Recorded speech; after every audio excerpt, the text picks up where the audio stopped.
Hey, what's up, guys? Welcome. The Doctor is in. And we are going to continue with Umineko When They Cry, Episode 2, Turn of the Golden Witch. We're starting with the Wedding Ring chapter. Oh, let me check that here.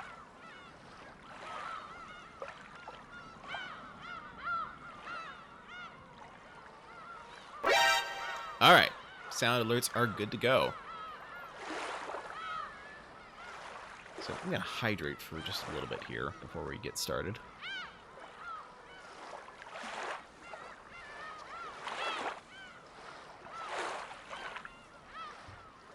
Okay.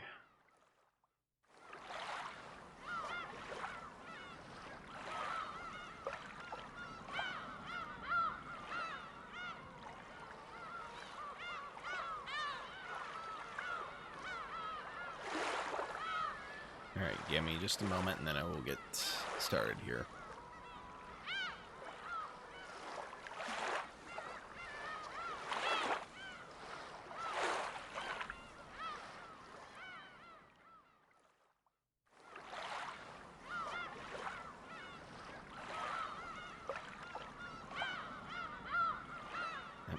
Hold up. I am having some technical difficulties here. Okay. Yeah, we're good. There we go. Ready to get started.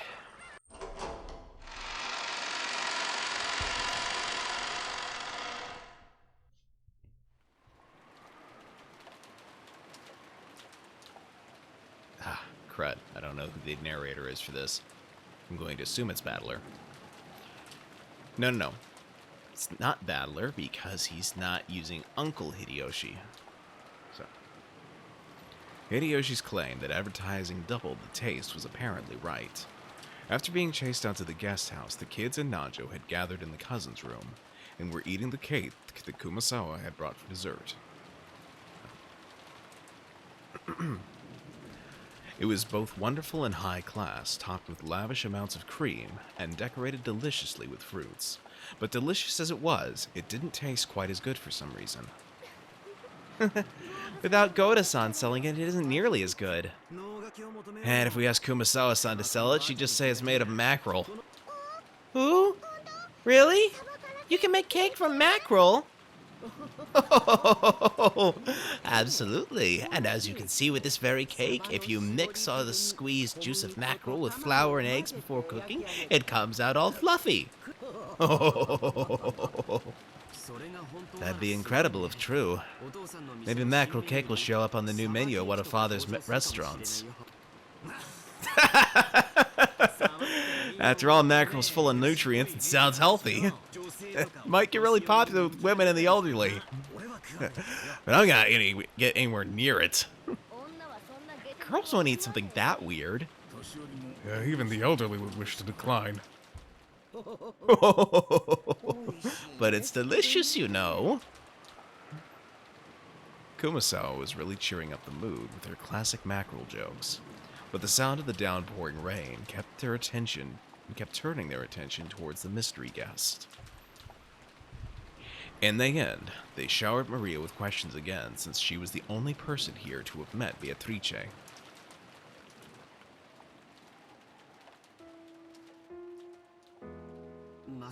I can't believe she was actually telling the truth. You make it sound like though you never believed it, this Maria meets a witch business isn't news to you. Yeah, I thought it was just one of those fairy tales you'd expect from a dreamy kid that age. She exists! Beatrice exists! Every year when we come to the family conference, I meet her and we play together. That's right. Although Beatrice-sama doesn't usually show herself, I hear she sometimes unexpectedly appears before honest people with clean hearts. Beatrice referred to that character in the fairy tale about the Rokenjima witch. To keep Kenzo in a good mood, the family and servants acted as though they believed in the witch of his delusions. That's how Rokenjima's fairy tale, or maybe ghost story, had come into being. To the family members who knew that backstory, the fairy tale of the Golden Witch wasn't something to be taken too seriously. However, they were never able to say that out loud in front of Kinzo. Because of that, the legend of the witch carried a lot more weight to someone like young Maria, who didn't know the story of how it had come into being. That's why Maria believed in the legend of the witch. She accepted it entirely. That was only natural for an imaginative girl who believed in witches. One moment. Sorry, wanting to make sure that this ping is not important. Okay. So people had avoided saying things that would betray her dream. On the contrary, they had worked together to say and do things that would help liven up her dreams without her knowing. So when Maria-chan was showing us that candy that supposedly came from Beatrice, I figured someone subtly slipped it into her handbag. I've done similar things a few times in the past, secretly placing sweets somewhere. I imagine even Kumasawa-san, or rather all of the servants and everyone in the Ushiromiya family, has done it once or twice. So, if it'll make a small innocent kid happy, you might place a sweet somewhere, and have everyone join in on keeping the secret alive for her. Come to think of it, I bet you do that kind of thing all the time, George Aniki.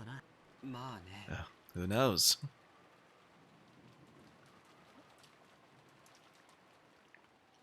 It'd probably be boorish to admit to such a thing out loud.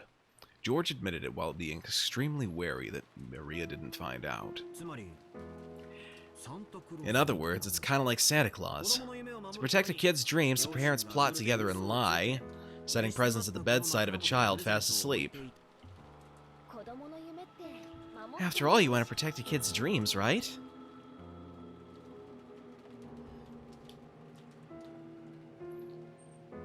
Obviously, I've known Santa doesn't exist for a long time now, but if there's no reason to wake up from a dream like that, I wish I could have believed it all my life.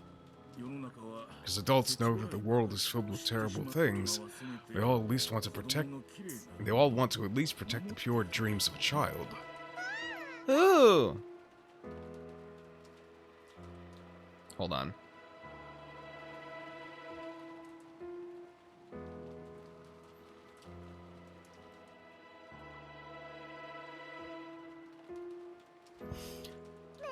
Beatrice exists!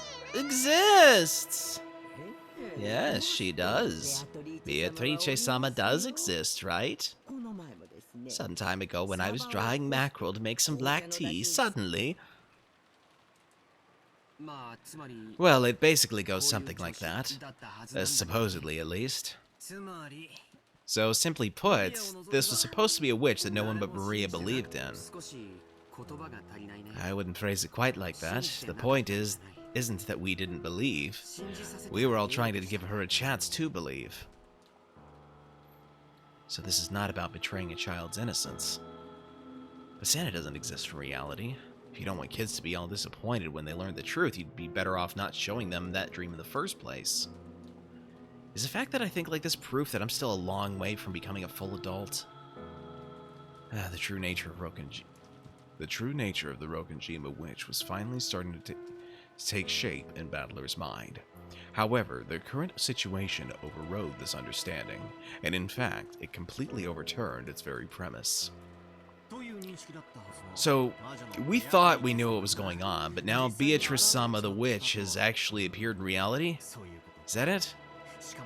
And judging by how freaked out her parents were, it looks like she wasn't an invited guest. Now it's starting to get interesting. There's no reason for us to simply assume that a woman called Beatrice doesn't exist. It's what Uncle Rudolph called a devil's proof.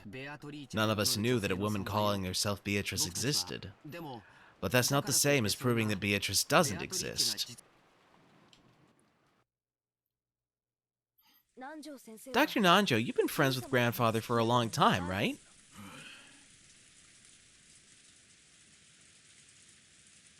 Oh, cool. Well, thank you, Christonium, for joining and for finding out about that audio-only option. And an option to play while the phone is off. So glad to have you here. Alright, I'll shout you out just once I get a little bit more traffic in the stream, okay? Because I do want to give you a shout out. I just want to make sure that we get more people in the stream than what I've currently got.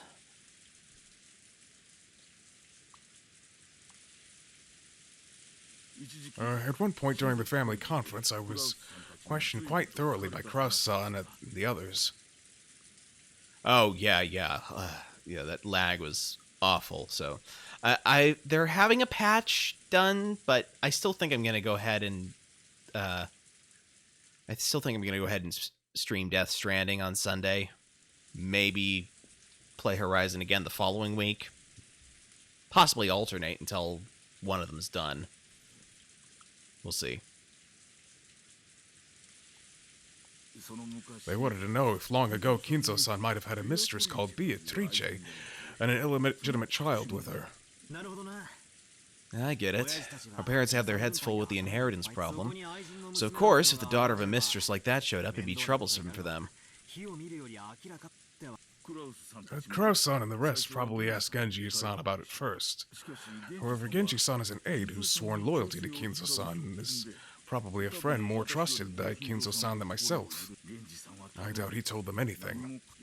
So next they went to ask me as an old friend of his. And? When all is said is done, Dr. Nanjo, did grandfather have a lover called Beatrice?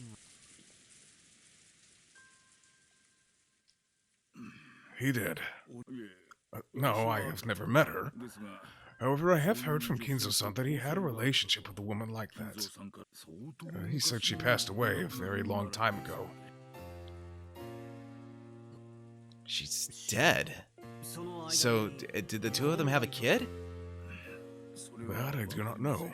But Kinzo-san always said that reviving Beatrice is the goal of his research. Usually, if one loses a mistress but has a child left behind to remember them by, they pour all their love onto that child. Therefore, we naturally assume that there was no such child between Kinzo-san and Beatrice.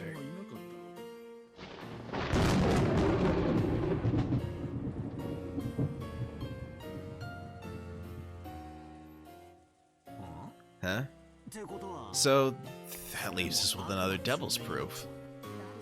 Yeah. It's impossible to prove that a child between him and a mistress didn't exist. So now that this child has actually appeared, we have to assume she did exist after all. That's a bit of a rushed argument. It's more realistic that someone caught wind of the trouble with the Ushiromiya family inheritance, knew about grandfather's relationship with the mistress long ago, and impersonated her, trying to take a slice of the inheritance for themselves. Sure, that is realistic. But we can't deny the possibility that she really is an illegitimate child, but one who lived in isolation, forgotten by grandfather, and who's returned for revenge, right? Revenge? What do you mean? Yeah, sorry. Guys just like to dramatize stuff to make it sound interesting. I've seen way too many weird dramas. Normally that might have come off as a light joke, but the joke had landed after an uninvited mystery guest calling herself Beatrice had marched in on the day of the family conference, where the bloody argument that the inheritance had become took center stage. There was no way Battler's joke would be welcomed with laughter. So it was really a big help when Nanjo laughed brightly to calm everyone down. I see. It does sound quite intriguing. Intriguing. I'm a doctor, you'd think I know how to use my tongue. That came out wrong, didn't it?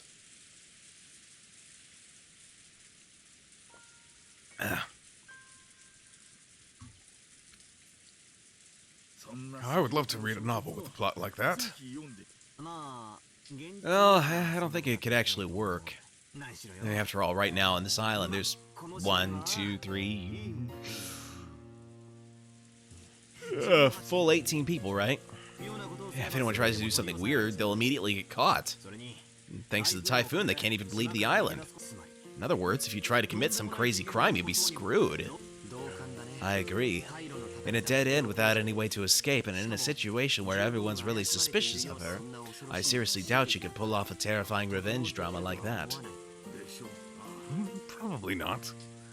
In that case, it would be more realistic if she had come in secret without making her presence known. I simply cannot imagine someone appearing openly to take revenge outside of some historical drama. Well, who knows, right? Revenge is based on emotion, not logic. If you got someone willing to go down along with their opponent, they might not be afraid of anything, not even the police or large numbers of people. It's okay, Jessica-chan. None of the disturbing things we're imagining will happen. Like the battle royale between our parents over the inheritance isn't disturbing. That's right. Dad and Uncle Rudolph are pretty tough, and Aunt Ava's even trained in the martial arts. We'll be fine. Yeah. Jessica didn't say it out loud, but she'd vaguely noticed that her own father stood in opposition to all the other siblings on the inheritance issue. They usually played nice in front of the children, but when that pretense was lifted away like it had been at dinner, the result would be a tumultuous uproar. After realizing this, it was only natural for Jessica to be frightened at the thought that her parents might get caught up in some kind of trouble and become human sacrifices for something terrifying. Seriously, George Aniki's right. Nothing's gonna happen. Even if she pretends she's a witch, what can a single human woman who can't even use magic do?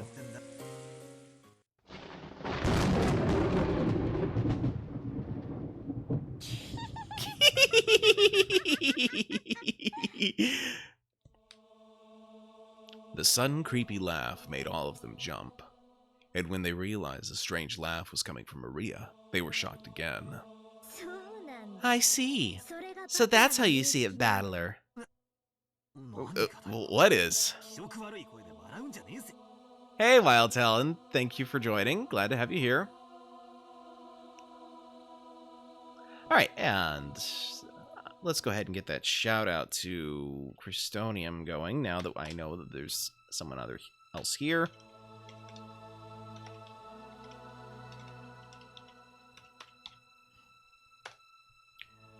Alright, so... Oh, I misspelled it. Dang it. Hold on. Apologies, everyone.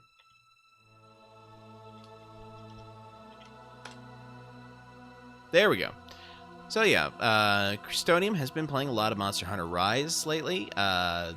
He had been trying to play Horizon Forbidden West, but like me, has noticed that it's a bit buggy right now.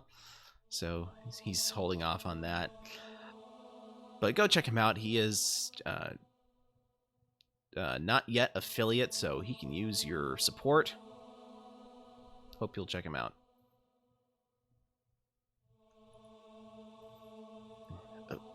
What is? Don't laugh all creepy like that. You accept Beatrice's existence for now.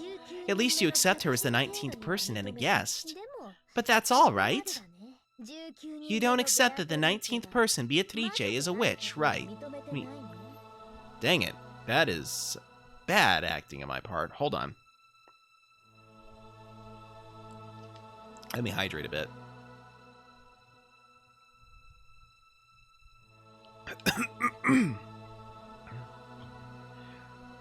You don't accept that the 19th person, Beatrice, is a witch, right? Of all the crazy things to say, of course that's what I think. Witches couldn't possibly exist. The only possibility is that she's a human woman claiming to be a witch. Isn't that odd, Battler? That's a devil's proof, isn't it? Of course witches don't exist. But just because you've never met a witch, that doesn't mean you've proven that witches don't exist, right? That's right. You're not wrong there. I can't prove that witches don't exist. However, and even if I can't prove it, I can claim it. I claim that witches don't exist. Why? How can you claim that witches don't exist even though you can't prove it? Because things like that don't exist.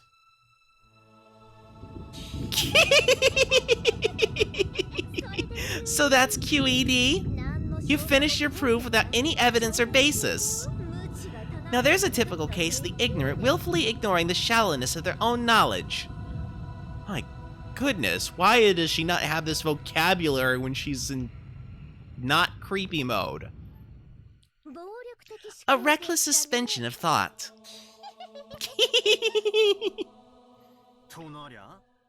Then there's only one way to resolve this, Maria. The witch's side needs to show some proof themselves.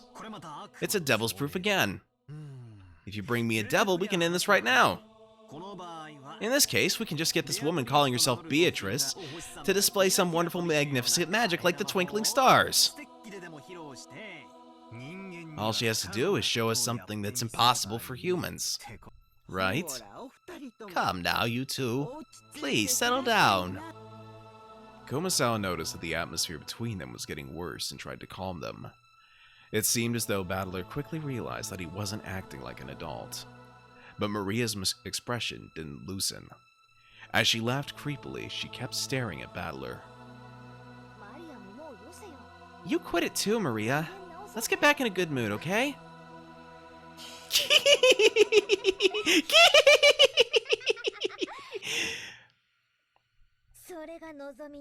If that's what you want, Beatrice will definitely show you something impossible for humans. When she does, you'll believe too, okay? You'll believe in Beatrice. Sure. If she lets me have a look, I'll believe. It's a chess debate between the witch and you, Battler. If you get checkmated, you'll believe in the witch. Ooh, I like the way you put that. The witch shows her magic. My king is put into check. I quibble, saying it'd be possible to reproduce her feat using measures even a human could take, and my king escapes. Failing to do that would be checkmate, so that's a pretty good analogy. Battler, in chess, you and your opponent have pieces that move in the same way, so you can predict your opponent's moves. But you know what? What you aren't expecting is that your opponent's pieces might be able to move in ways far stranger than yours. You've simply assumed that since witches must not exist, the movements of Beatrice's pieces will obviously be the same as your own. She has a point. But you know what? Sorry, Battler, but your chess partner isn't human. She's a witch. She can move her pieces in ways that humans can't. Right now, your understanding is flawed. Battler, you like Aunt Kyrie's chessboard thinking, right?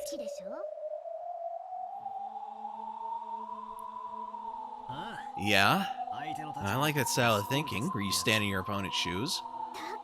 And that's why you'll get stuck. Even though your opponent is a witch, you won't accept it. So you can't understand the moves a witch might make, and your chessboard thinking won't work. Your knowledge of your opponent is mistaken. The very first premise of chessboard thinking is broken down. Ah, so that's your game. You cannot win in chess against a witch.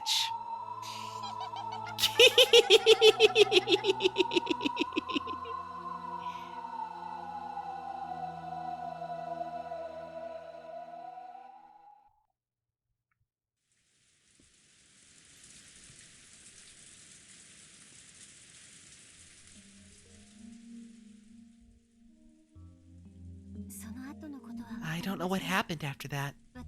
We servants were strictly ordered not to approach the dining room. I see. So, Shannon, have you ever met this person called Beatrice before? I don't know. That was a slightly odd way to say it. It didn't quite sound as if she was saying her memory was hazy. For us servants, Beatrice-sama is a second master of this mansion. Some people say we've spread that rumor because of the master's influence.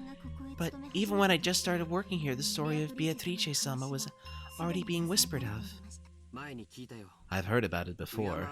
If you don't show respect, you'll get cursed, and at least one servant actually did meet with an accident, right? Yes.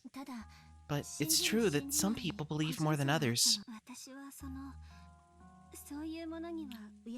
I believe respect for that sort of thing shouldn't be forgotten, so I have never doubted that she exists. I vaguely believe that shadowy being called the Golden Witch existed, and then that witch whose existence was so shadowy and obscure actually showed herself and entered openly through the entrance hall. Is that what happened? I don't know. I don't know anything. When you brought her dinner, did you talk about anything? No, nothing. I see. Still, a witch that eats food somehow doesn't sound so realistic. Maybe after all, it's just someone who knows about the witch legend on this island, someone who's taking on Beatrice's name. I think you've probably come to respect Beatrice and think of her as something like a guardian god of the mansion. So when a person appeared actually going by that name, maybe you were a little disturbed. That's right. I guess that must be the case. George was slightly at a loss at what to do about Shannon's downcast appearance. Maybe not just Genji, but even the young servants had been ruthlessly questioned as to whether they knew anything about this Beatrice person. Thinking that, he tried to cheer her up somehow. Surely, just like Maria and Jessica, Shannon was unable to fully hide the agitation caused by the sudden visit of this person calling herself the Golden Witch.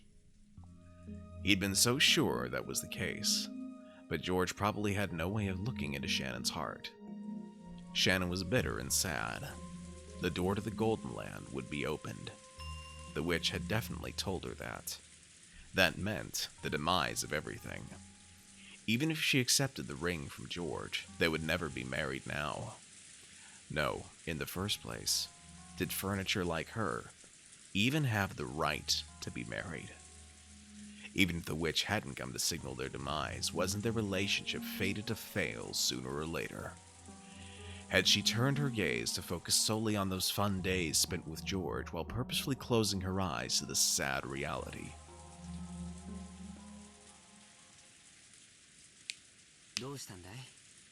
What's wrong?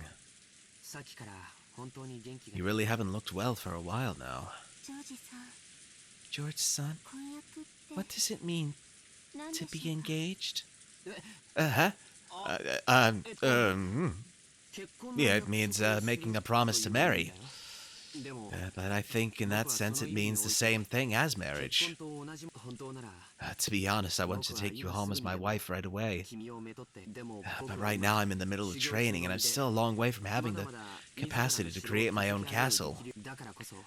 That's why I want to take you home with me with my head held high only after I've become a full adult. I'm not talking about the distant future. I just want you to wait a short 3 years. But that doesn't mean I want to lie about my feelings for another 3 years. So, I decided to give you an engagement ring. That might be a shameful reason as a man. Maybe it's shameful to get engaged because I want you to wait since I can't support my work and a wife at the same time yet. But I will definitely. Thank you very much. I understand that to you, George-san, an engagement ring means something different than one of many presents you'd give to a lover. Of course it's different. An engagement ring isn't a simple accessory. It's an oath between lovers, a noble promise left in the form of a ring. So, if we were to get married right away, it'd be completely meaningless, right? Then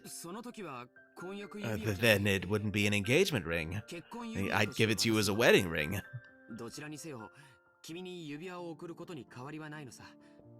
Either way, I'd still be giving you a ring. So, it's a sold sign, like saying, this woman is mine, nobody touch her. No, that's not what I...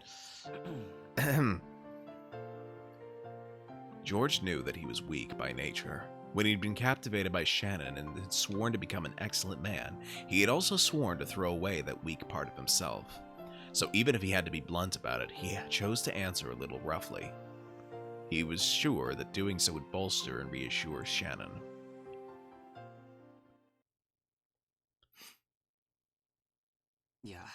No, that may be true.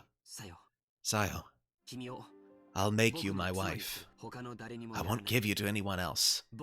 I'll make you mine alone, so no one will lay a hand on you. That's what this ring is. Without a doubt. Thank you very much, George-san. I'm truly happy. And George-san, if it was decided by fate that this engagement ring and this promise could never be fulfilled, would you still give it to me? Shannon tried to ask that, but she swallowed her words. Because George had already spoken the answer. George had said it. He had said that to him, an engagement ring was infinitely similar to a wedding ring. Therefore, accepting George's ring had a significance far more sacred than a promise to marry. So, I'll stop calling this an engagement ring. From now on, this isn't an engagement. It's a wedding ring. Is that really okay? Is it okay to, just proclaim that we're married without even God's blessing? Yeah. It's enough to tell God, Father, and Mother about it afterwards. We'll tell them all that we've been married. No one will be able to undo it. George-san. I'm not saying this is because of a momentary emotion. I'm not just looking at how you are now. I'm looking at the you of tomorrow, of the next day. I'm even gazing you as you'll be in old age, in the future as I say this. You're always talking about that, George-san. About how you want to enjoy your old age slowly, surrounded by healthy children and grandchildren. Yeah. At that time, an older you will be beside me. That is what I expect. No, what I foresee. Yes, because that day will surely come. Will it surely come? Is it okay for me to believe? Yes, surely. Definitely. And this ring proves it without words. Please, show me. Huh? Here it is. George, thinking he was being told to show her the ring, hurriedly took out the ring box. Even though he had practiced so much, he hadn't been able to do it cool. But Shannon wasn't looking at that. In her straight and direct gaze were vague tears and a smile. She focused her eyes on George's eyes. No, on something she could see beyond his eyes. Show me that future. Yeah, I'll show you. Surely. I promise it. And not just until old age. After we die, too. Even when we become spirits, we'll always be together. Shannon wiped away her tears and took the ring box. Inside was a diamond ring worthy of blessing the two of them. George said the line that he'd practiced over and over again inside his head. I want you to put this ring on whatever finger you like, and have that be your answer. So by tomorrow morning. Shannon smiled, took the ring, and with a completely natural movement put it on the ring finger of her left hand. It really had looked like such a natural, ordinary movement. And for a while, George was stunned.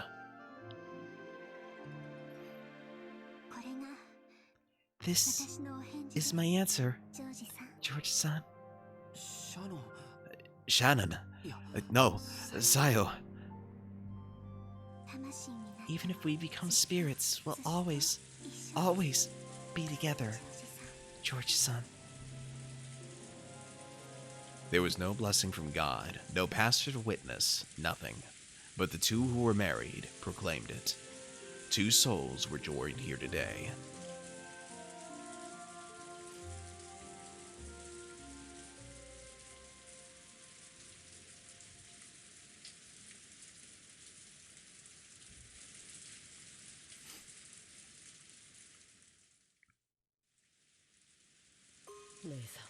Nei-san, you're a fool. Is that so? Even though you're furniture. Even though you're furniture. I'm not furniture. Not anymore. Hello there. Hey, Reeve. Thank you for joining. Glad to have you here. Give me a moment here.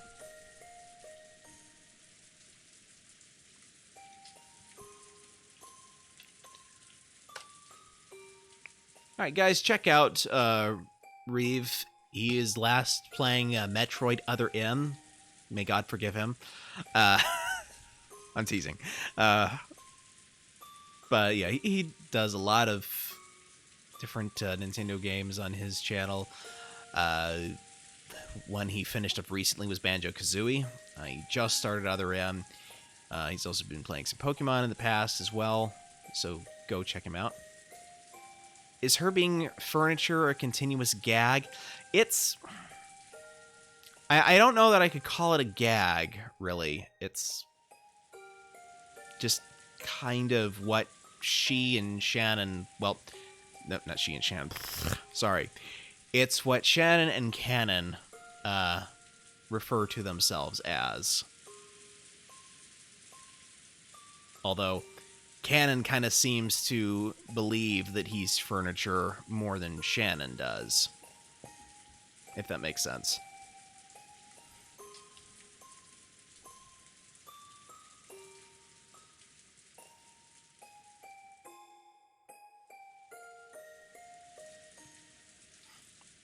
But to them, you know, furniture doesn't have the right to be loved by a human. Not to be married or anything like that. What you make of that is, you know, up to you, but...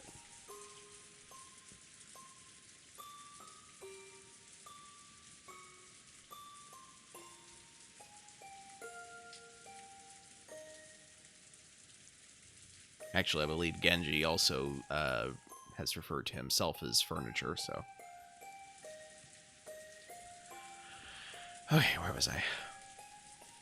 I'm not furniture, not anymore. Liar! Why are you fooling yourself? Even though you know you can never become human! Even though you know you can't become human unless you go to the Golden Land! Knowing that, why did you abandon the promise that would let you go there? Oh, right. By accepting the ring, that promise with Beatrice-sama comes to nothing, doesn't it? I'm sorry. From now on, I, you, George-sama, the Master, and everyone else are under the same conditions. 13 people will be sacrificed. Only 5 people will be invited to the Golden Land. And you rejected one of those places yourself. That's odd. It looks like you're the one with regrets, Canon-kun. You're the one with regrets, aren't you, Ne-san? You got engaged, right? Even though you knew it was a fate that would never be fulfilled. Yes. I promised that we would always, always be together for eternity. So you know what? In that instant, our eternity was completed. Even if we become sacrifices, it's already completed. So, it's okay. Canon, you're the one who actually has regrets. We're furniture, right? We'll be freed no matter the result. So it doesn't matter whether we go to the Golden Land or not. And yet you're set on going there. You want to become human no matter what, right? Why? Because I want to become human! I've had enough of being furniture! Why? I wanted to fall in love too. Tears were coming from Ganon's eyes, and he howled. I liked Milady. After seeing Milady that day, I started liking her even more. And when I heard that Milady also liked me, I was really happy. But I'm furniture, and I can't accept Milady's feelings. You're wrong. We may be furniture. We may be less than human. But that doesn't mean we aren't qualified to love. I thought that if these feelings would never come to anything, I'd be better off having them. I just decided that eventually I'd disappear and that it definitely hurt her.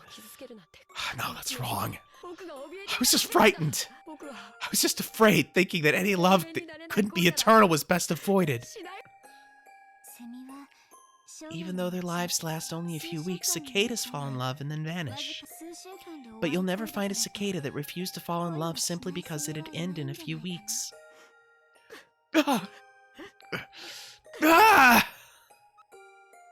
It seemed that Canon was still muttering his regrets, But by now, it was all jumbled up with his sobs. That witch is detestable. Why did she plant these feelings in me? If only she hadn't pulled that bizarre prank, I wouldn't have paid milady any notice. Beatrice-sama is detestable. To make you cry bitter tears, she played games with your fate. But I don't think things went as the witch expected. After all, knowing love isn't a regret that ties you to life. It's the destination we're supposed to reach in our journey through life.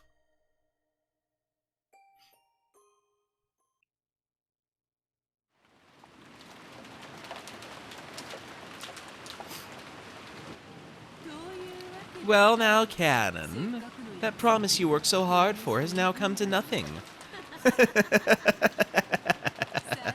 Very well then. With this, the conditions for all of the pieces are the same. There are 18 pieces, 13 will be offered as sacrifices. Who will the 5 survivors be? Or else, will someone destroy this ceremony? Who? How?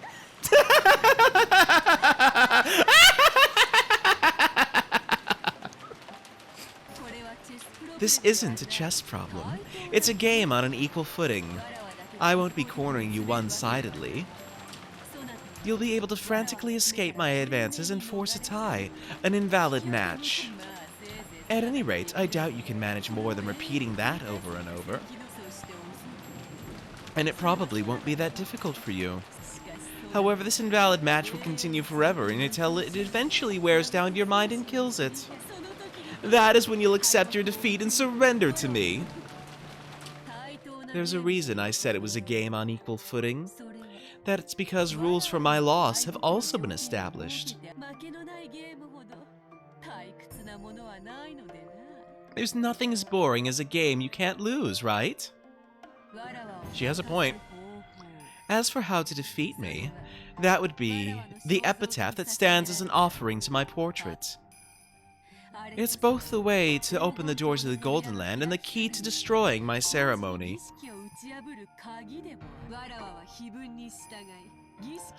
I'll try to complete the ceremony in accordance with the epitaph. You'll try to solve the riddle of the epitaph, destroy the ceremony, and overthrow me. Solve the riddle hidden in the epitaph and expose the location of the vast sum of gold I gave Kinzo. What result will this game show us? I'm expecting a good fight, okay? Entertain me, Ushiromi, a battler!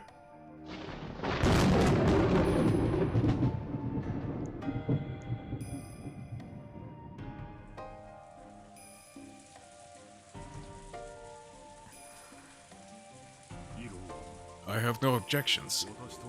Natsuhi and I acknowledge it. I can't believe it, and I don't want to. But this is the truth, isn't it?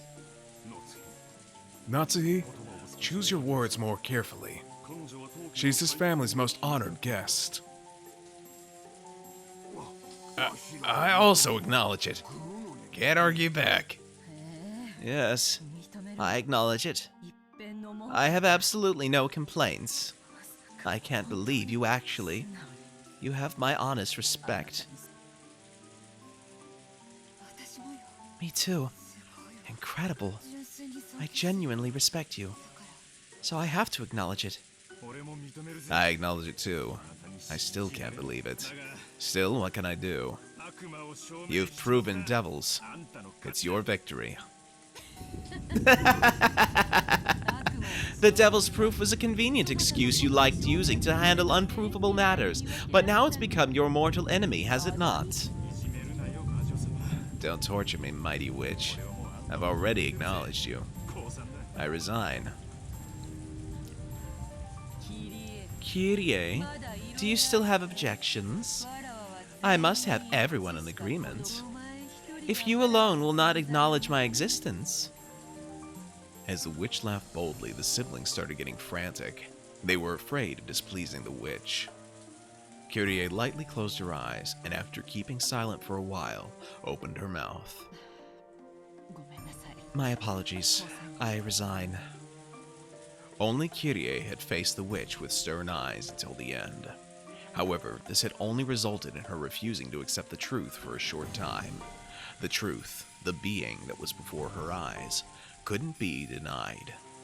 Devils had already been proven. I also acknowledge it. You are Beatrice, the Ushiromiya family alchemist, and a user of great magic. I must acknowledge the fact that you are a witch.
The second day, October 5th, 1986. Dawn of the second day. 24 hours remain. Alright, I am going to take a short break. I will be back in a few minutes, since we're having a chapter break here. So if you are not a subscriber, enjoy these ads. Otherwise, enjoy this Be Right Back screen.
And we're back.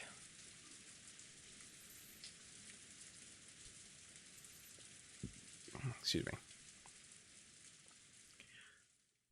What is that sound that always fills my ears? Is it the sound of the rain, the sound of a waterfall, or could it be radio static? If not, I want it to be the sound of blood flowing through my body. I want it to be the sound of the blood circulating throughout me, telling me that I am still alive. Is it morning? The light entering through a crack in the curtain was faint, but it at least told him that dawn had broken. Kinzo, still in the position he'd been when he woke up, still sitting in a chair and looking up at the ceiling, felt the blood slowly travel throughout his body. Judging by the clock, it was early morning, 6 o'clock on the dot. No matter how tired he was, no matter how deeply he slept, he always woke up at exactly this time, as though he had measured it with an hourglass. He didn't think of this as something to boast about, but he told himself that, as long as he could still manage this, his health couldn't be that bad. Morning has come, which means... It would appear that I've avoided becoming one of the first sacrifices. Was I merely lucky when the roulette was spun, or is this the fruit of my efforts? How irritating that I cannot tell the difference, but I mustn't be bothered by such trivialities. Kinzo was struck by a faint desire to see beyond the study door. After all, he might find the traces of someone's vain struggle to break through the door, a sign that someone had tried to select him as one of the first 6 sacrifices. Humans are cheap creatures. A miserable little pile of secrets. Kidding. Even though everything is ultimately decided by God, when humans are given good fortune, they arrogantly feel was due to their own ability. That was why he wanted to check whether there was a wretched mark on the door. The very desire was human. And that was why Kinzo did not check. He often rejected desires that came to him because he was human. By doing that, he could be immersed in a feeling of sufficiency, as though he himself had become a being that surpassed humans. He recognized humans' desires for what they were, and guarded against them. Things that a human would want to do, he resisted. This eccentricity and rebellious nature had surely given him a rare genius, making it possible for him to succeed in his exploits as he revived the Ushiromiya family in a single generation. Well then, Beatrice, what were the 6 pieces you took? And what will your next move be? Entertain me. My defense is perfect. I will not shame myself like last time.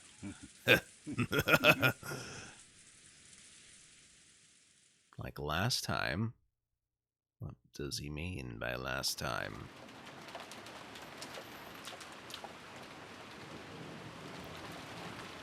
The servants woke early. They had to open the curtains, prepare breakfast, and complete various other tasks to welcome the guests to a new day. Goda was the most enthusiastic. During the family conference, he had been told to concentrate his efforts especially on cooking, and he'd been specially exempted from several tasks that servants normally must do. Goda, who was a show-off, seemed to be feeling particularly superior because of that. He let Genji and the rest prepare the rest of the mansion, and worked on making breakfast in the kitchen. Genji split the work with Shannon and Cannon, and they carried out various tasks. Shannon headed to the dining hall and knocked.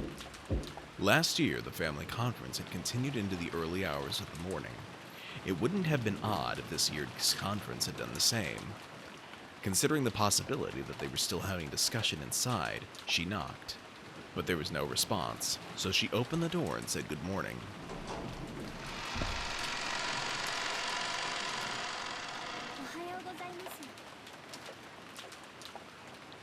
Good morning. Is anyone there? The room was cold, and the conference seemed to have ended a long time before. There was a tea set on the table from which they'd probably been drinking, arranged in a way that would make it easy to clean up. Cleaning up the tea was a servant's job. If the family members were extra generous and cleaned it up themselves, the servants would lose face. So it was a truly pleasant act of kindness for the family to do only this much. Huh. Never thought of it that way. As she approached the table to clean it, she noticed something like a memo that had been left near the utensils and cups. Since it was right next to the tea set, Shannon picked it up, naturally thinking it was a memo for the servant doing the cleaning. Written there was not a request, nor was it thanks for preparing the tea. There was just a single word. Shannon looked at it blankly and read it out loud. Chapel.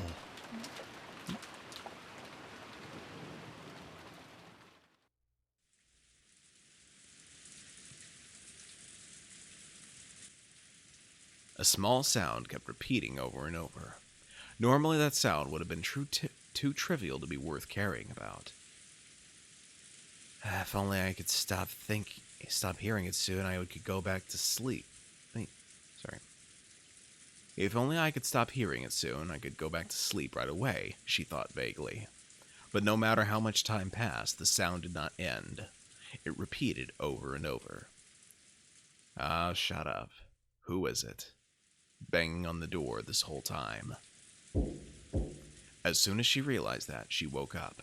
Someone was knocking. Then she noticed that it wasn't just a knock, but a voice as well. Rosa-sama. Rosa-sama. Good morning. Wait! I'm coming now.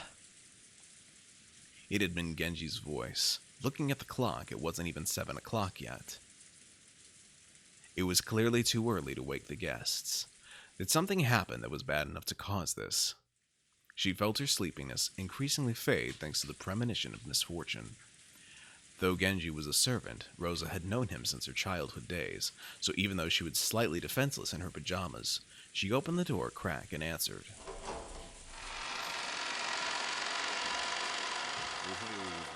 Good morning. I apologize for waking you this early. Did something happen? Yes.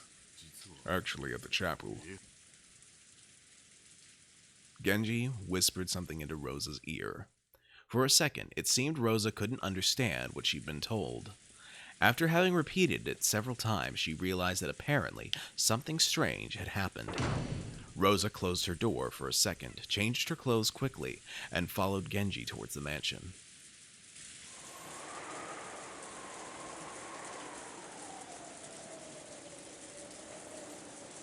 The chapel requires some explanation. It wasn't in the mansion, but in a grove behind it, a short walk's distance away. It had been built at the same time as the mansion, so though its walls had been repaired many times, making it look new from the outside, it was a very old building. Rosa dashed through the rain along with Genji. Just like the previous night, the rain was falling in earnest.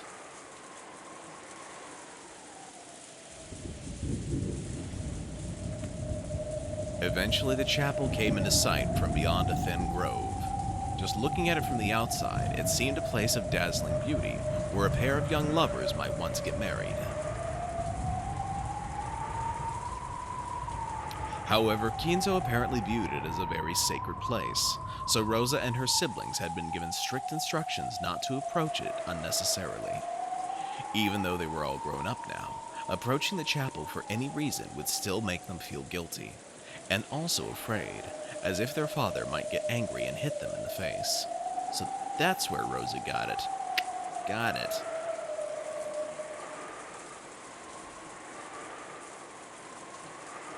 The servants' silhouettes could be seen in front of the chapel's entrance. Sorry, my cat has decided to join me, and she is resting on top of my headphone cable. So let me pry that out from under her. There we go.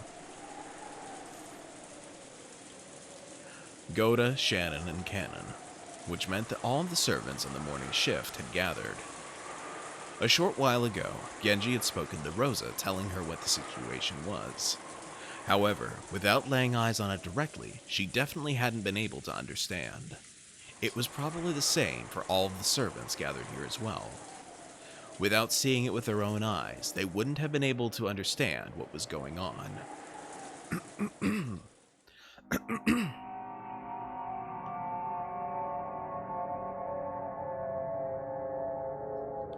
And for once, that wasn't Reeve. On the door at the entrance to the chapel was something very large, drawn with a creepy, stringy paint that made one think of blood. Something like a creepy magic circle. But what is this? When was it drawn here? The servants looked at each other. Goda was the first to open his mouth. My apologies. We don't usually enter this building, so we don't know when it was made. Then who was the person to find it? It was me. When I went to the dining hall to clean up the tea set, I found a memo with chapel written on it. Shannon held out the memo with a shaking hand. Whose handwriting is it? It isn't Nissan's or Nason's. So after that, you came here and found this, right? Yes. Rosa-sama, look at this. What? Happy Halloween for... What?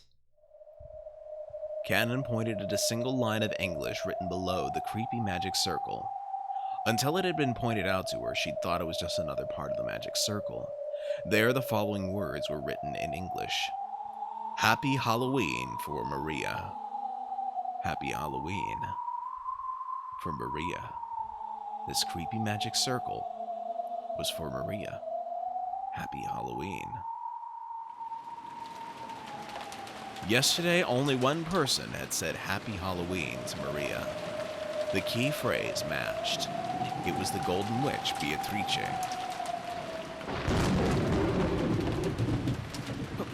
What about Maria? She should be sleeping with her cousins, right? Did you check? My apologies. We just now realized that Maria-sama's name was written here. We still have not checked. Quickly. What are you doing? I'll go check on Maria and come back. Tell Kraus, Nissan, and the rest too. After that, follow their instructions. After saying that much, Rosa finally noticed that something was odd. Her own rank in this family conference was the lowest of the four siblings.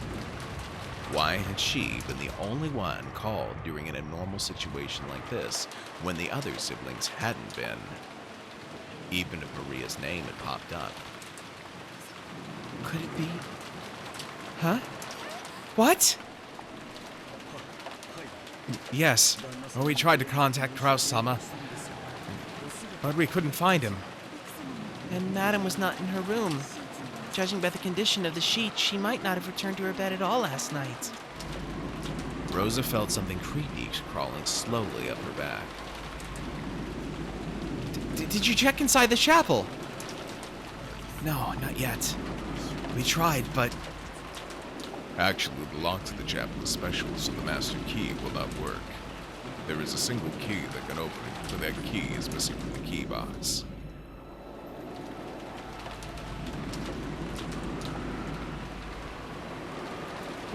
Excuse me. She didn't want to get closer to the door with the creepy magic circle if she could. Rosa readied herself and approached, then tried pushing and pulling the knob. All she felt was the resistance of the sturdy lock. We searched to see if there was a window we could enter through, but I think we'd have to break one of the windows if we wanted to check inside. What do you think? There's no way I can give you approval to do something like that. This is Father's precious chapel.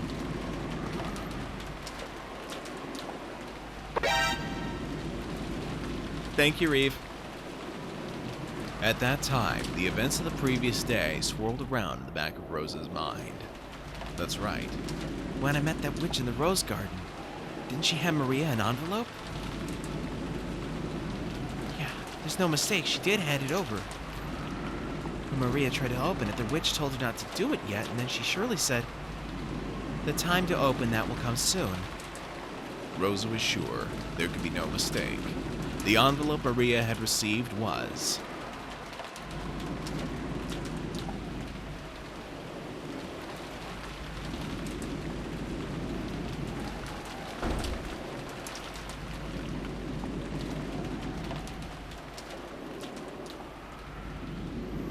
After dashing back to the guest house, Rosa approached the cousin's room while hiding her footsteps, softly opened the door and peered inside. From the inside, she could hear the healthy snores typical of young people. There were 4 children, and Maria was there, sleeping soundly.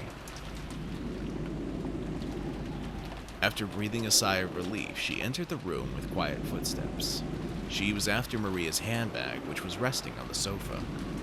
Maria always liked carrying her treasures around with her. She was probably emulating how her mother always carried her makeup with her. Of course, she was just imitating her mother, so everything on the inside was junk. In Maria's case, it was full of small, creepy occult items, notebooks describing things of that nature, and so on. Rosa had never been happy to see her daughter walking around with things like that, which weren't girlish at all. However, trying to force Maria to stop had resulted in a big fight, so she decided to let it be. Here, this is it. A Western envelope with the crest of the gold eagle. When she took it out of the bag, she realized there was a vaguely heavy, cylindrical object inside. She could tell by its feel and its weight. There was no doubt. This was a key. After turning around and checking that Maria was still sound asleep. Sorry. Rosa tore open the envelope and the contents spilled out into her palm. It was a key with an old and intricate design. Rosa gripped that key and dashed out. Battler seemed to have noticed that sound, but after grumbling and turning over in his sleep, he started snoring again.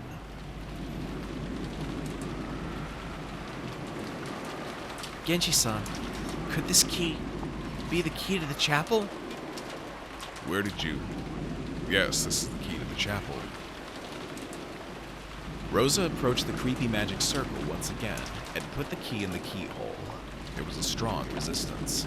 After it resisted for a short while, it stopped resisting with a clunk. Then, squeaking with a noise that hurts one's ears, it slowly began to open.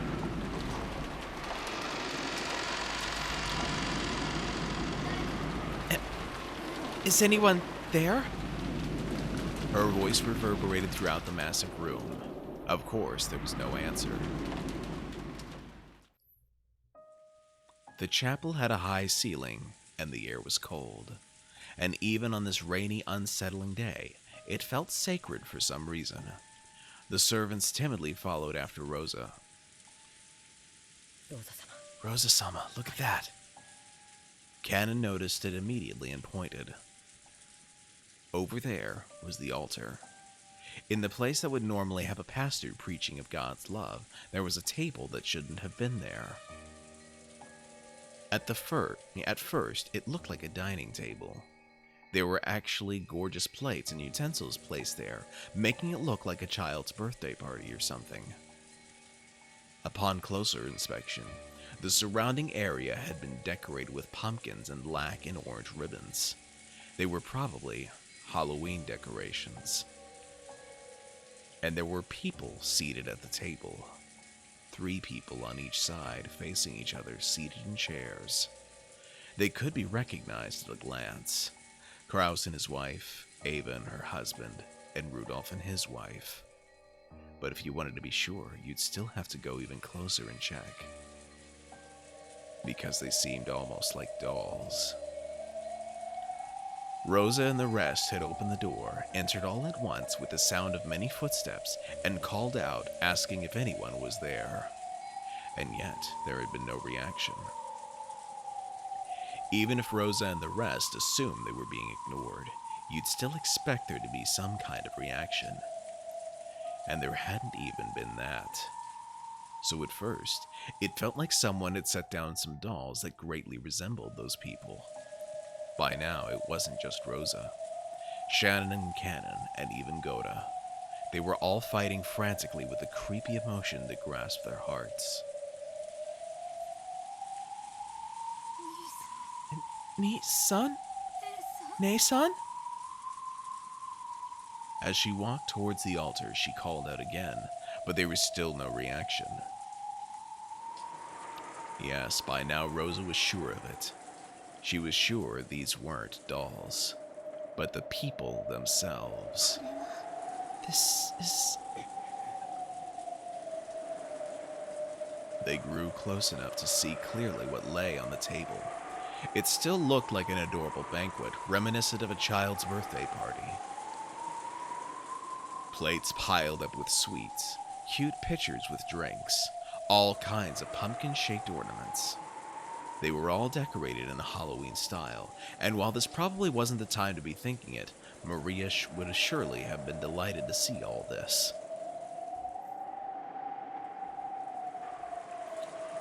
That was the state of the table they sat in front of, apparently asleep. It was an eerie scene, as though a small, fun-looking Halloween party had been stopped in time.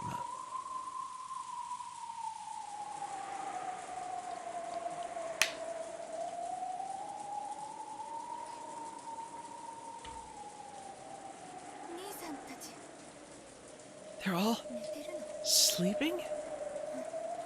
Huh? When she approached even closer to them, she realized that there were snacks scattered all over the floor. Candies, cookies, soda, and chocolates, all with heavily fantasy-themed packaging. They were all scattered across a carpet covered with blackberry and cranberry jam.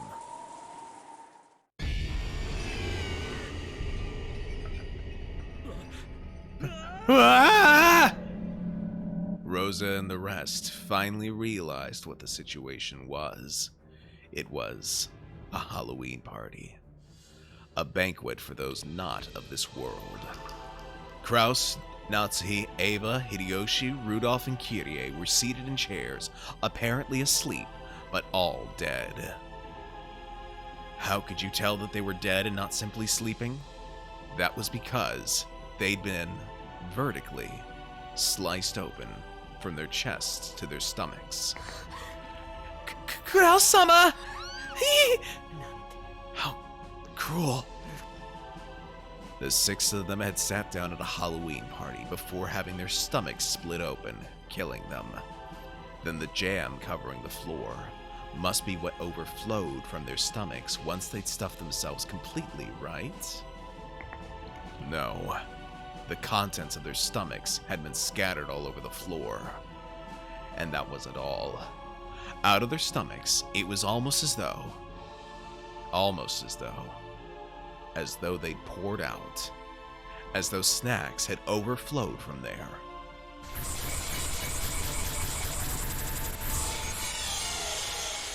Candies and cookies, soda and chocolates had been poured out, stained with blood, and had scattered across the floor. What could have happened to cause this? It's almost as though their stomachs were stuffed full to bursting with sweets, and it all poured out when their stomachs split open.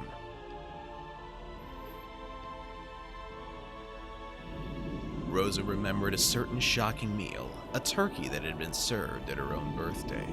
When it had been cut open with a knife, out flowed one of her favorite foods.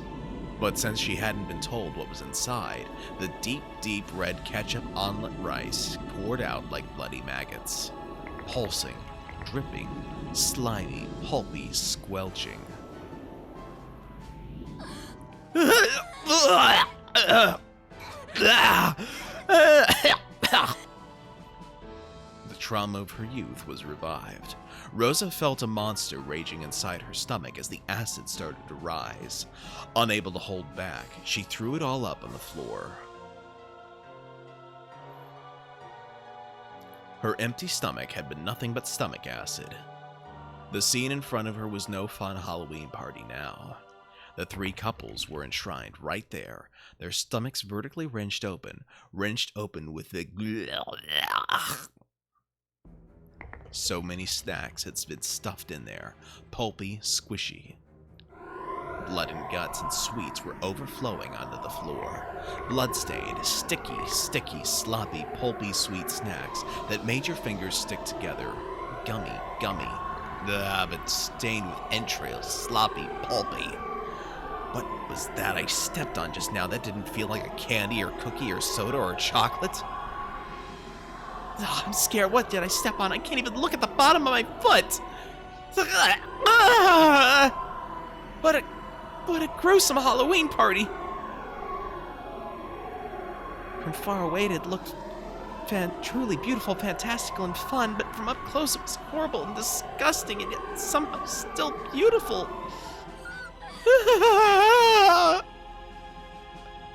Rosa's wild thoughts tried as best they could to escape her throat with a loud voice that was neither a scream nor a roar.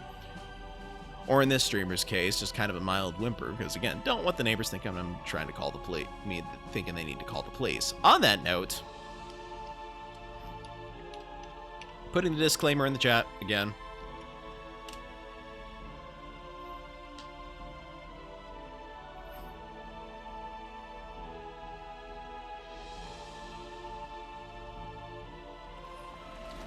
Gross, Summer. This is horrible. Just horrible. Call an ambulance! Call the police! That's right, the police. Police.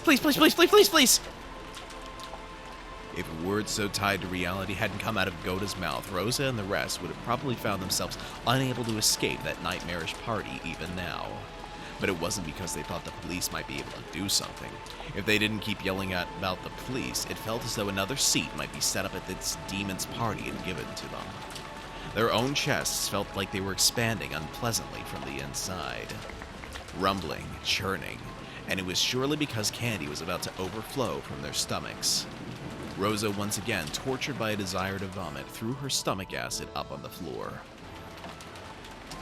And then she searched. Searched to see if there was any candy in it.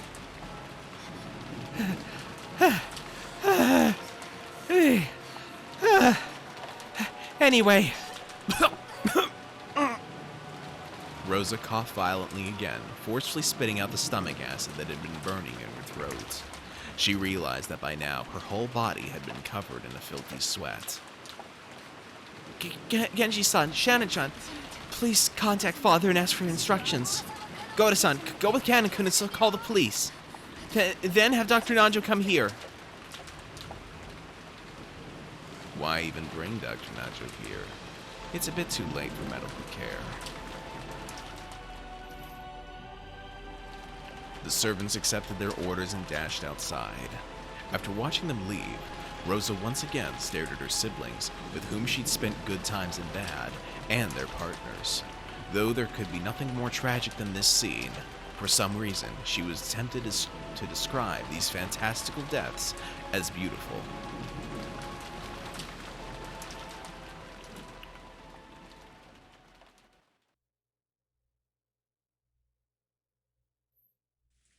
Okay, now that we've had a scene break here, let's go ahead and look at the, why am I drawing a blank here? It's not the epitaphs, the obituaries. There we go. Ushiromiya Kraus, corpse found inside the chapel. The direct cause of death is unknown, but it seems his stomach was cut open and his intestines were pulled out after his death. Additionally, sweets and candies were packed into his stomach. Welcome, Maria. Happy Halloween. Ushiromiya Natsuhi. The corpse found inside the chapel. The direct cause of death is unknown, but it seems her stomach was cut open and her intestines were pulled out after her death. Additionally, sweets and candies were packed into her stomach. See, didn't I tell you? Bellies are full of candy. Ushiromiya Eva, same thing. Everyone has a belly that's filled with sweet dreams. Ushiromiya Hideyoshi, same thing. A belly could never be full of disgusting things. Ushiromiya Rudolph, same thing. That's why we want to be simple and sweet, like candy. Ushiromiya Kirie, same thing. So this dreamland is for you. Happy Halloween. They aren't here. Where'd they go? The servant room and the kitchen are both empty. What in the world happened? Ooh! Mama! Where's Mama? My letter! The letter I got from Beato! Give it back! Give it back! Ah! Perplexing. Battler-kun, are you sure it was Aunt Rosa? Well, even I was half asleep, so I'm not too sure. But I get the feeling that in the early morning Aunt Rosa came in and fished around in Maria's handbag. I figure there's probably a tube of toothpaste or something in there. Why would there be a tube of toothpaste in Maria's handbag? Looks like you were more than a little half asleep.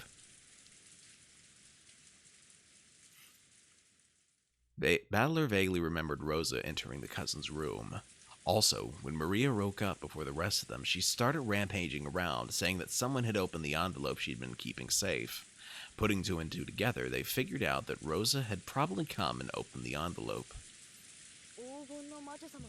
A letter from the Golden Witch. I wonder what was inside. I don't know, but that envelope was for Grandfather's personal use, and it had the Ushiromiya family crest on it. Whatever was inside it must have had some connection to the family conference. She hadn't let anyone touch it, but yesterday Maria had shown that envelope off to Battler and the rest a whole lot, so they remembered it well. Ooh, ooh, ooh! Mama, give it back! Mama, give it back! Ooh, ooh, ooh! Oh! My goodness, I feel bad for that voice actress who had to actually do that in the original. Ugh. And make it sound believable, which she did. Holy cats. Well, if you're right, it'd have to be pretty important. Why would this mighty witch give something that important to Maria? I don't get it. Every once in a while, the refreshing morning atmosphere was completely wiped out by the sound of thunder. It was only natural. Since the moment they'd woken up, they hadn't met anyone else. It felt like only they were left, as if the mansion had become an empty husk. Hey! Anyone there? Answer me!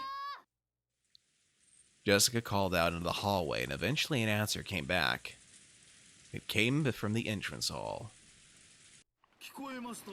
I can hear you. Has something happened? It's Dr. Nanjo. Thank goodness. It looks like everyone but us hasn't disappeared from this island after all. Dr. Nanjo, good morning. Sorry, but do you know where our parents went? Oh, dear me. I only just woke up and came here, you see. I have no way of knowing for sure, but let's see. It was only natural. Nanjo was a guest just like the rest of them. He'd come just now to pass the time in the parlor until breakfast. Ooh, ooh, ooh. Dr. Nanjo, Mama took it. Mama took my letter. Give it back. Give it back. Ooh, ooh, ooh. Maria buried her face in Nanjo's plump stomach, sobbing and crying. Nanjo could do nothing but be bewildered by this ruckus so early in the morning.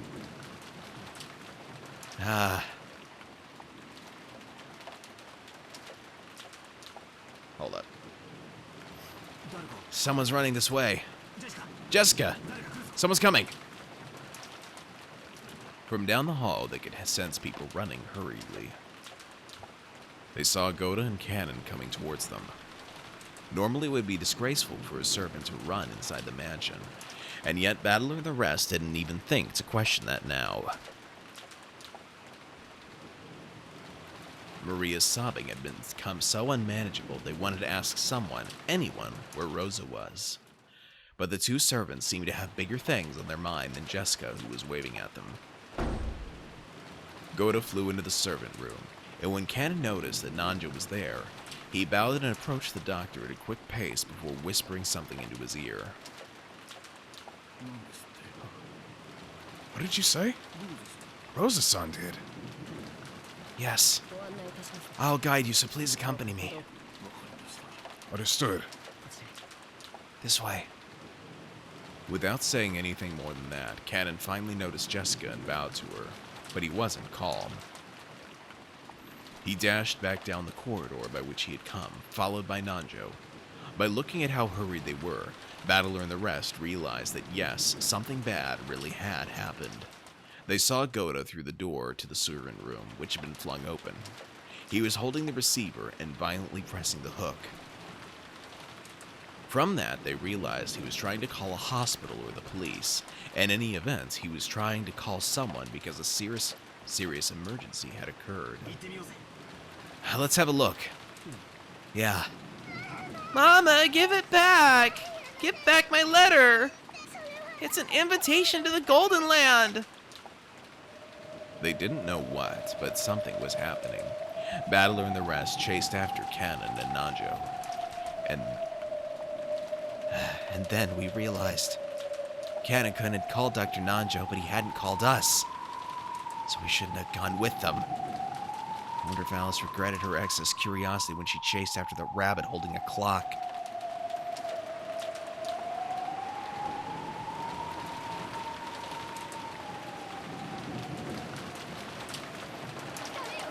No, you mustn't go in! You mustn't look! Jessica-chan! No!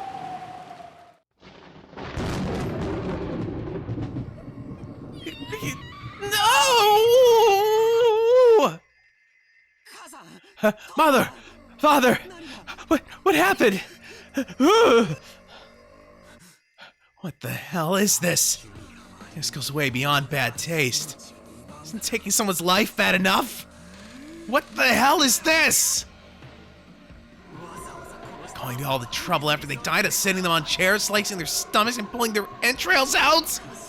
What's all the trouble of stuffing their stomachs full of sweets? Why the hell would you do something so fucked up? Damn it, damn it! Nice job, you bastard. Just great, just great!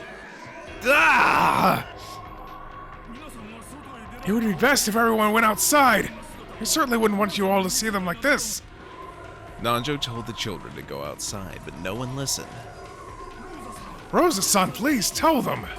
If they keep looking at something like this, it will do nothing but harm. Rosa regretted her own carelessness. She should have realized that the children would eventually come here. She should have quickly locked up instead of standing around, stunned. So the children had come here. They had seen it. Surely at this very moment they were having a sight burned into their eyes.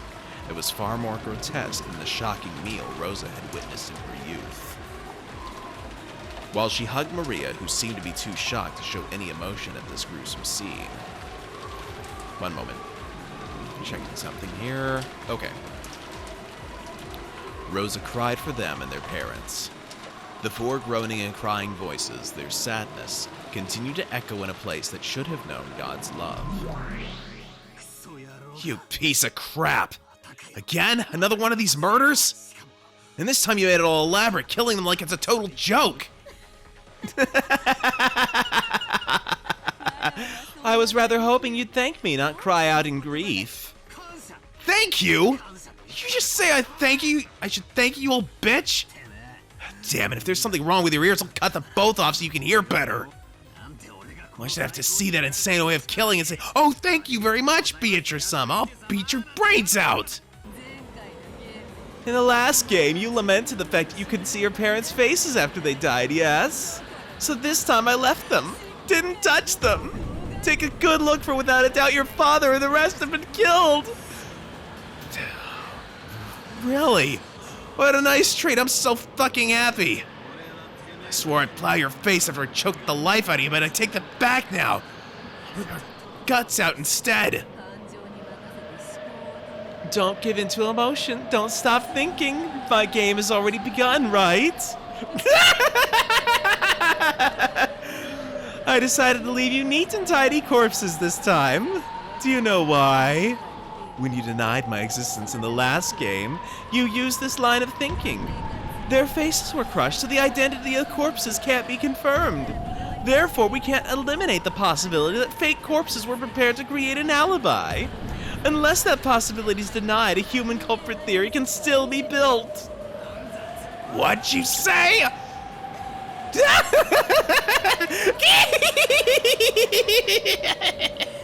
So, Battler, is it okay to leave the examination to the corpses to Nanjo?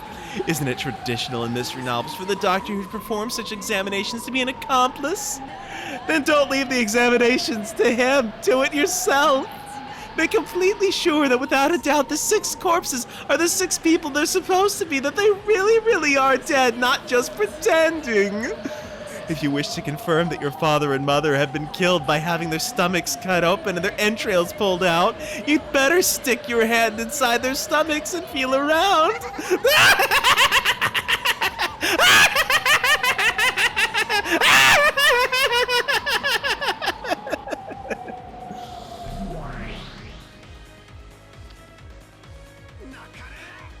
I won't cry.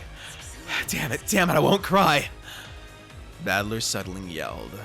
His tears were still dripping down, but as though scolding himself for being a sissy, he slapped his face hard several times with both hands. Neat and tidy, that was a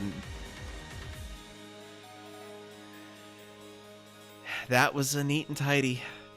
Apparently.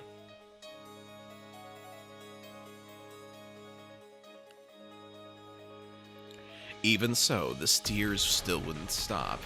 However, he felt a hot blaze in both his eyes.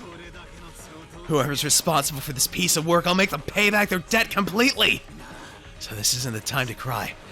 Gotta think about what to do. It's useless, it's all useless! You got enough time to cry, then think! This is no time to let yourself cry. Rather than genuine anger, maybe it was more of an evasive anger to blot out his sadness. However, it gave a little courage to George and Jessica, who had been crushed by the sadness. That's right. Even if we cry, it won't change the reality of what has happened. Damn it! What should we do? What should I do for Mom and Dad's sakes? Rosa-sama, I have returned. Goda-san, what happened with the police? What did they say to do? Did they say when they think they'll be able to get here? As to that, it seems the phones have broken down. I also tried the emergency wireless, but maybe it's the weather, but that isn't working either. What did you say? So we can't contact the police? It's that person! They did something to the phone line, made it so we can't reach the cops! When she heard that the phones had broken down, Jessica immediately decided that it was the work of that mysterious guest. Her eyes were bright red after so much crying, and they began to grow even redder with rage. There's no need to talk about it, right? I understand everything, that's right, I get it. Who killed Dad and Mom? It's obviously her. It's gotta be that witch or whatever who came yesterday. I'll grab her by the collar. Damn it! Jessica-chan! Wait! Goda-san can go. Yes, ma'am. My lady, wait! Covering her uncontrollable sadness with anger, Jessica ran outside, torn apart by emotion. Thinking about it hastily, maybe the mystery guest who arrived yesterday, Beatrice, was suspicious. However, in that instance, there was absolutely no proof that she was the culprit. At this moment, she's just another guest, no more, no less. So Rosa, making an adult decision, was forced to stop Jessica in her rash rampage.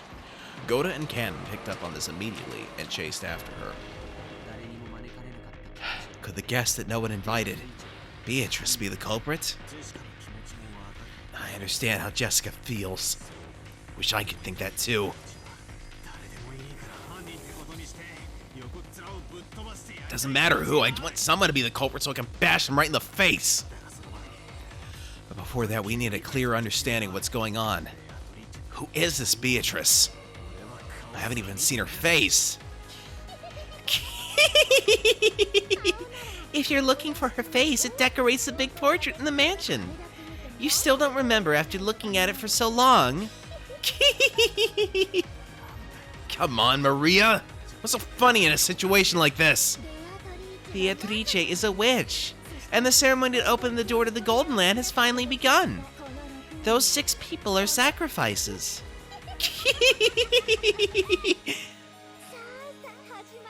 Come, let us begin the witches' banquet. Tonight is Halloween, so now the witches will gather to celebrate. Maria, how many times have I told you to stop laughing in that creepy voice?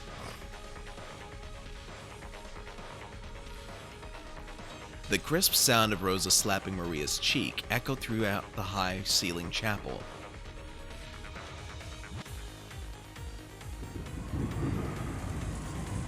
Ever since it started raining yesterday, no. Ever since the island was swallowed by the typhoon, I felt as though something was wrong. It was bright and sunny when I arrived in... Oh, it was bright and sunny when I arrived in Rokujima, but since I'd gotten up early and was sleepy, I took a nap. When I woke up, it had already started raining. And ever since that time, suddenly a mysterious visitor calling herself the Golden Witch Beatrice arrived, and I felt like I was sinking bit by bit into a bizarre world.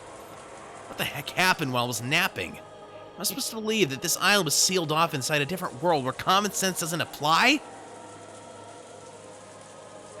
Who is this person called Beatrice?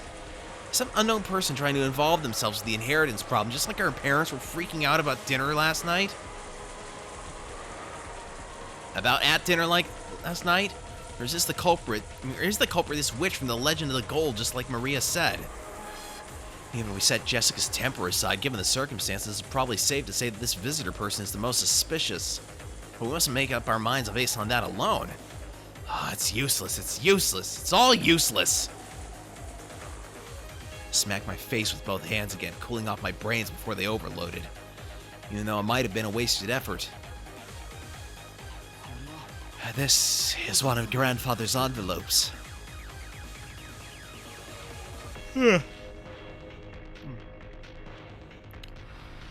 On a tray piled up with sweets that decorated the table, George Aniki found a Western envelope that had the Ushiromiya family crest done on it in gold leaf. And it was unopened.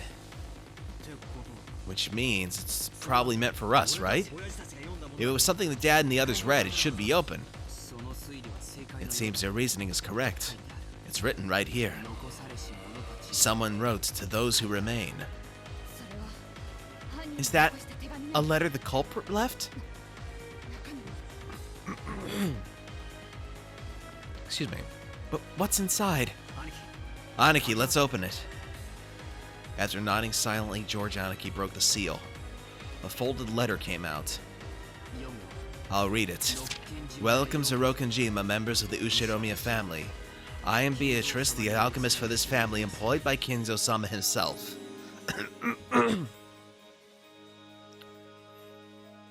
Oh, hold on. Did we...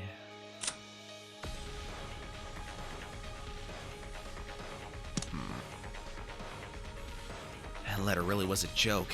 This Beatrice, who called herself the family alchemist, had announced that she was collecting the gold she lent Grandfather along with interest. And that interest was everything Grandfather had created. Since this tragedy was right before our eyes as this paragraph was being read aloud, it clearly wasn't referring to just the wealth that Grandfather had built up. It was literal. Everything that Grandfather had created. In other words, all of Grandfather's descendants were included in the interest. You bastard! What a screwed up contract! Lives as interest for gold, you say?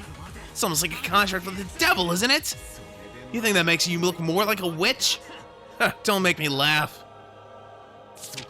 Special clause. However, if someone is able to discover the hidden gold of this contract, Beatrice must abandon these rights for all time. Kinzo-sama has already publicly displayed the location of the hidden gold within the epitaph under my portrait. In other words, it's something like this. If these murders represented collecting interest, then she's telling us to try to find the gold she gave Grandfather if we wanted to stop. And she's also saying that the secret pointing to the gold is hidden in the portrait epitaph. So basically, this is a letter of challenge from the witch? She's telling us to try and solve the code that points to the hidden gold if we can. And if we can't, she'll keep collecting the interest as planned? I'll beat you to death, bring it on! The battler could. Look! The table was covered with sweets, so even though those things were right out in the open, we just assumed they were sweets too. I mean, come on, you see them a lot, right? You know, those boxes of chocolates shaped like gold ingots? This is no box of candy. It's the real thing. This is a real gold bar. It's inscribed with the crest of the one-winged eagle. I heard Mother talking about this earlier. This is a gold bar from Grandfather's Legend of the Gold. Gold ingots weighing a full 10 kilograms. A whole 3 of them were piled up in the very center of the table. Where cake would be placed. It was a birthday party. In other words, this was without a doubt the birthday cake of the party known as the family conference. If these are really the 4/9 purity ingots, they're worth about 60 million yen. You stupid bitch! That's way too cheap! 6 of our parents have been killed, and the gold you throw our way is for it's easily 60 million yen! Don't take us for fools, damn it!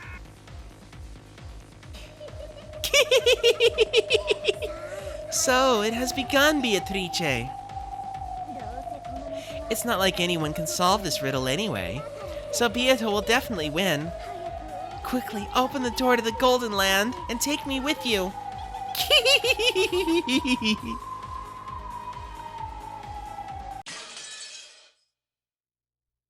Oh, thank goodness. One-winged eagle, the cousin of the one-winged angel. Sephiroth. Sephiroth. Okay, so that is a chapter break. Thank goodness, because I am about to... I'm kind of feeling it tonight. It's...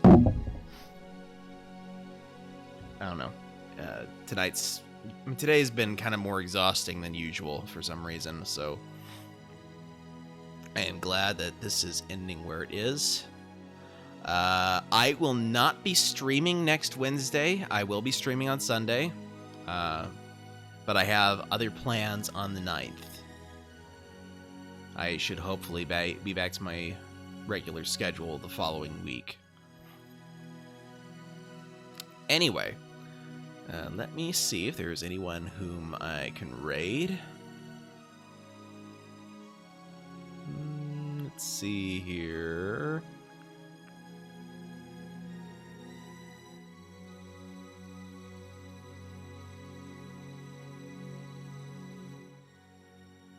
Alright, Just Jetty is streaming Little Nightmares, so let's go ahead and give her a raid. Give me just a moment while I get that set up.